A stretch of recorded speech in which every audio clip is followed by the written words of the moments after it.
No.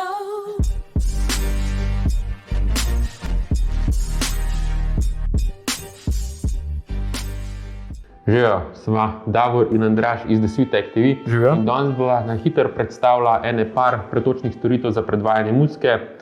Jaz reprezentam Drake, najbolj streaminga artista v zadnjem desetletju.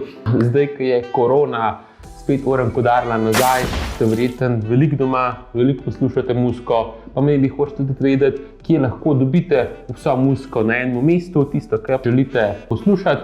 V tem videu boste lahko to izvedeli. Upam, da vam bo ta video všeč. Če vam bo, dajte se naročiti na najin kanal, to nama res ogromno pomeni, res ogromno. Pa všečkajte ta video, spremljate naju pa lahko tudi na Instagramu, Facebooku, Twitterju in pa na TikToku. Pa dajte počakati do konca tega videa, ker sva za vas pripravila eno manjšo nagradno igro. Več navodil bo na koncu videa in pa tudi na najinih socialnih omrežjih.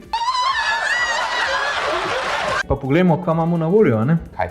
Pretočnih storitev za muziko drugače obstaja en cel kup. Ampak ker hočeva, da ta video ostane v nekih okvirih normalne minutaže, bova šla čez samo za tiste najbolj popularne, ki jih uporablja tudi večina. To so Apple Music, Spotify, YouTube Music in pa Deezer. Najprej vas bo verjetno zanimalo, koliko te pretočne storitve stanejo. Če nočete imeti oglasov, če hočete, da se vam muzika predvaja pri zaklenjenem zaslonu in da imate pač odklenjene vse funkcije, kakor je na primer nalaganje muzike na telefon, da jo lahko poslušate tudi izven območja signala, pol boste mogli premijski račun zakupiti. In zanj ga boste mogli pri vseh na mesec izpolniti 5,99 evra. Zdaj, za ene od vas se bo to mogoče zdelo preveč, ampak če vsak dan poslušate muziko v visoki kvaliteti, brez nadležnih oglasov in ostalih jajc, je 6 evrov po moje čisto sprejemljivo, glede na to, koliko je bilo včasih treba z njim CD-je plačati. Če imate za pir, cigarete, pol imate tudi za muziko, to so vaše prioritete, a ne? Tako je. Kakorkoli vsi od teh storitev pretočnih aplikacij imajo tudi račune za študente, ki so za 2,99 na mesec. Vse, kar morate narediti, je, da se vpišete z tistim mailom, ki ste ga dobili od faksa, ali pa se vpišete z navadnim mailom in date dokazilo zraven, da študirate na enem izmed faksov. To zna včasih biti malo bolj zoprno pravilo, ker sem jaz na lastni koži izkusil, ko sem za Apple Music to mogel dokazovati. Ampak ko enkrat to imate, pač imate. Zdaj, sploh fajn pa je, če si naredite pri njih družinski račun, ki vas bo na mesec izžel tam za 8,99 evra, boste pa imeli razne dodatne funkcije, kakor so ločeni računi za vsakega člana familije, lahko si boste svoje zbirke muzike med sabo delili in pa do družinskega računa bo upravičenih do 6 ljudi. Hudo? Ja, tako da glede na svoje stanje, premislite, kaj se vam najbolj izplača. Priporočam vam sicer tudi, da vsako izmed teh pretočnih vsebin najprej sprobate v zastonskem načinu, preden plačate za njih, da ugotovite sploh, kjera vam najbolj sede. Bo pa vsaka izmed njih dala različno dolg cajta, koliko jo lahko sprobate zastonj. Recimo Apple Music in pa Deezer imata zastonj za en mesec, najbolj radodaren je pa YouTube Music, ki vam da zastonj kar 3 mesece. Spotify imate pa lahko tudi skozi zastonj, sam so skozi oglasi noter, pa ni vsa muzika, mislim, da.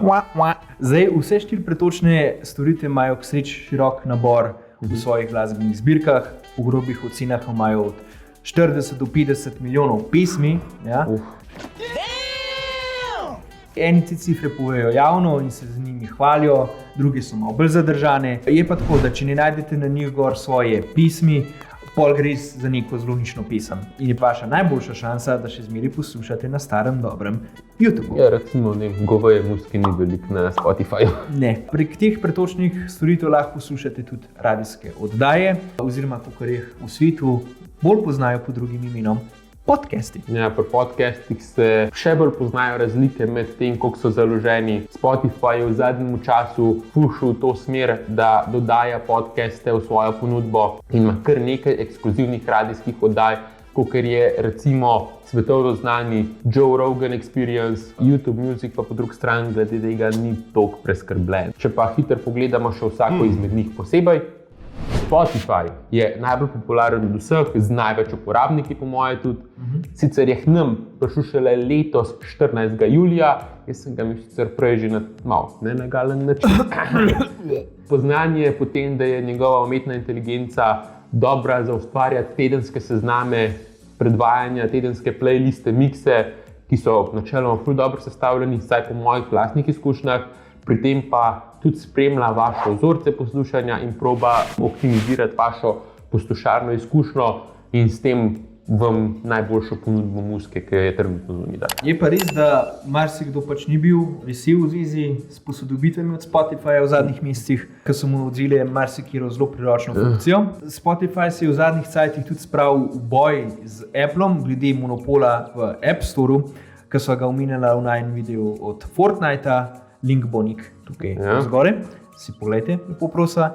A ja pa še to, Spotify priporoča še posebej za metalce, ker je pokrit z veliko podžanri metala. Apple Music je najbolj primeren za vse tiste, ki uporabljate iPhone, na njih teče tudi najbolj tekoče, ker je pač del Applovega ekosistema. Jaz imam sicer Apple Music na svojem Androidu in dela dobro.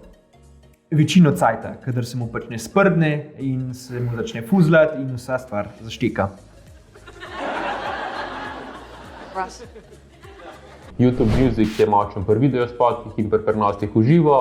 To so tiste najbolj močna točka, kjer nadvlada nad vsemi ostalimi.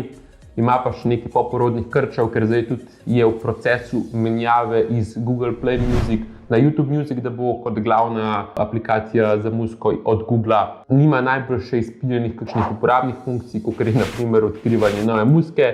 Je pa res, da se YouTube Music zelo dobro povezuje z YouTube aplikacijo navadno, ker si lahko nanj shranite muziko, ki jo poslušate v YouTubeu in je ta povezava močna. Poleg tega obstaja opcija, da v paketu zakupite YouTube Music in YouTube Premium, tako da tukaj imate z YouTubeom praktično največjo zbirko vsega. Deezer pa je namenjen predvsem profesionalnim poslušateljem glasbe, ki podpira formate za muziko, ki jih ostala konkurenca ne. Je pa res, da boste pač mogli za to izpolniti še več keša. Malo denarja, malo muzike.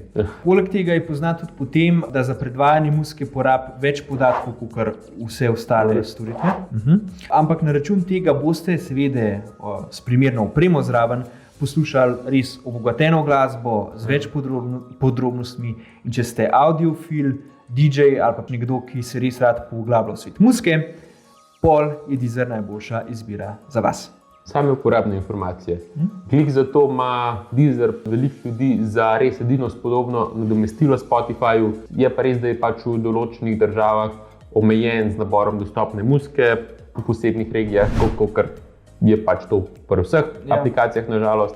Kar je dobro pri teh pretočnih vsebinah, pri teh aplikacijah, da boste zanje dobili tudi prirejene aplikacije za različne naprave, kot so pametni TV-ji, konzole, računalniki, kar pomeni, da se boste lahko na teh napravah opisali z uporabniškim računom istim in na eni izmed teh drugih naprav poslušali muziko naprej in tudi v drugem prostoru, tudi po pametnih zvočnikih. Zdaj, glede podprtosti na ostalih napravah še zmeraj zmaga Spotify, absoluten kralj je. Ja, in zato ima tudi verjetno največ uporabnikov. Ja, če vam to veliko pomeni seveda. Ok, takole, nekako sva pokrila s tem pretočne storitve za muziko.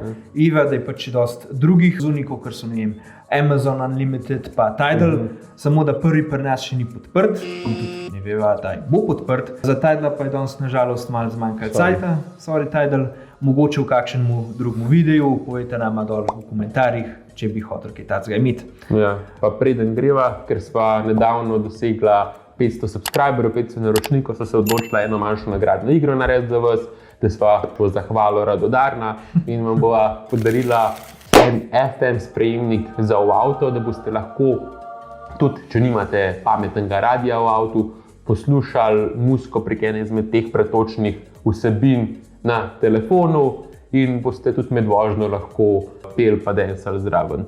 Tako da vsa navodila bojo pa na najnih socialnih omrežjih. Instagram, Facebook, midva vam želiva veliko sreče, valjda predvsem temu. Tako da do naslednjič pa ostanite zdravi, ostanite doma in se vidimo.